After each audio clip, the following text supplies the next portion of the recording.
We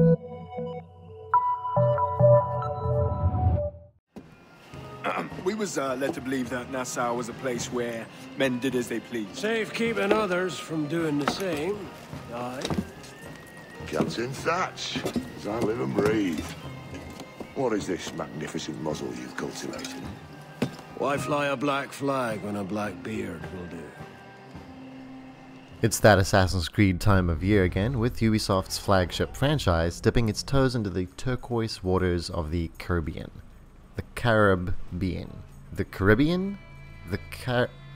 Anyway, I'm Ludwig Kitzman, and this is a review of Assassin's Creed 4 Black Flag.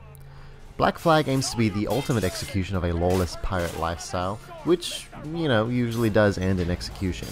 You strap on the buckles of Edward Kenway, who ditches his meager life in London for the riches provided by, let's just call it aggressive aquatic entrepreneurship. Determined but without a clear course for success, Kenway falls in with some bad pirates and makes the mistake of impersonating an assassin, getting drawn into the secret war between the assassins and the Templars, all of whom look great in cloaks. Kenway also shoots an iguana, but we'll get to that later. Assassin's Creed 4 is a pirate game first and foremost, and is sensibly designed around that goal. Your ship, the Jackdaw, becomes your pride and joy as you soup it up over the course of the game and sink your competitors at sea.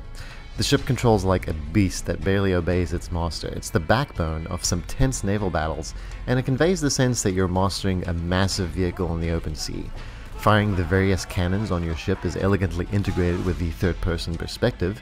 Commanding a ship is not so complex, however, that it's a turn-off for those so daft they don't know the difference between port and aft and starboard. Is that one like a starboard? Let's think on. The ocean itself looks beautiful, especially on this PlayStation 4 version, and its realistic simulation isn't just for looks. Storms can make it difficult to control your ship properly, and large waves can even swallow your cannon fire before they hit the target. The biggest technical marvel here is the seamless transition from ship combat back to the typical Assassin's Creed style of free running and sword fighting. Once you've blasted a ship to smithereens, you can pull up alongside and roll down your windows, as it were.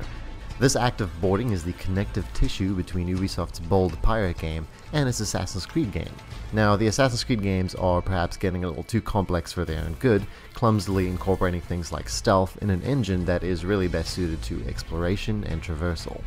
Mission design was incredibly constrictive and linear in Assassin's Creed 3, but its sequel has a more open mind, allowing you to concoct your own plans for the most part. The areas in which you stalk Edward's foes, including Havana, the only one of the game's 3 major cities that could be described as opulent, all feel handmade for the protagonist's abilities and limitations. Now, when you're on one of those eavesdropping missions, you'll notice gaps in fences, easily accessible rooftops, and sneakily placed stealth shrubs, strung together in a way that's just obvious enough for you to feel like you've figured out how to put those free-running skills to best use. Of course, Assassin's Creed 4 is absolutely massive, with another 2 major cities, Kingston and the rat-infested Nassau, and a whole list of activities and objectives that thankfully stick to the pirate theme. You can hunt whales if you are an awful person, dive underwater to find hidden treasure, and as I mentioned earlier, shoot an iguana on a beach and turn him into a holster for your pistol. This Assassin's Creed is not the return to form for the series, especially if you enjoyed the first or second games, but it is more well designed than Assassin's Creed 3, and it finds a way to coherently make a pirate game with the parts of an Assassin's Creed game. I loved how sailing could be serene or lead to edge-of-your-seat combat, and though Edward Kenway isn't the deepest of protagonists, I enjoyed the company of historical figures like Blackbeard, who demonstrate a theatrical and vulnerable side of living outside the law and common decency. I mean, really, who shoots a poor iguana?